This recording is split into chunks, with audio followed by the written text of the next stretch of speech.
Přišli jste sem do kostela a chcete uzavřít zde manželství.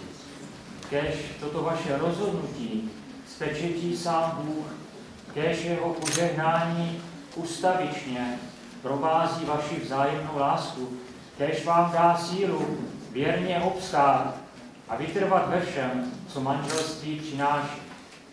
Před tímto shromážděním církve proto veřejně potvrďte svůj úmysl. Petře, ano, rozhodli jste se uzavřít manželství. Ptám se vás před církví a před Bohem, je toto vaše rozhodnutí svobodné a upřímné? Chcete si slíbit lásku, úctu a věrnost? Ptám se vás před církví a před Bohem, zavazujete se k tomu opravdu na celý život? Ano. Chcete založit rodinu?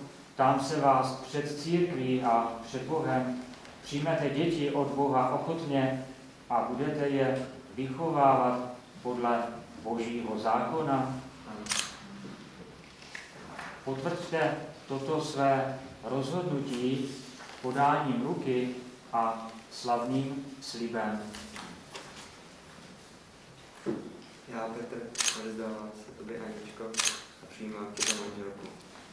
Slibuji, že ti zachovám lásku, úctu a věrnost, že tě nikdy neopustím, že s tebou ponesu vše dobré i zlé až do smrti. K tomu ať mi pomáhá Bůh. Amen. Já odevzdávám se tobě, Petr, a přijímám tě za manžela.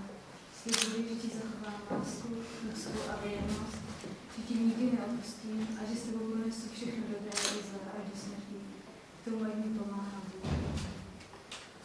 Před Bohem, před církví, před tímto společenstvím potvrzuji, že jste řádně uzavřeli manželství.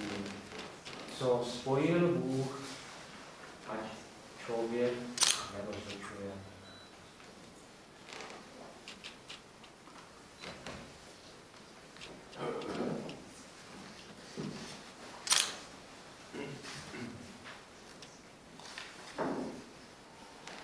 Nyní bude požehnání a předání prstníků.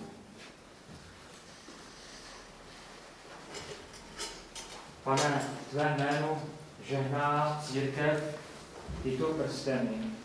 Sešli na ně své požehnání, aby byli znamením dokonalé věrnosti.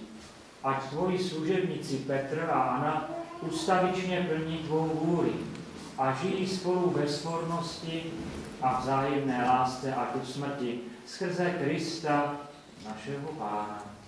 Amen.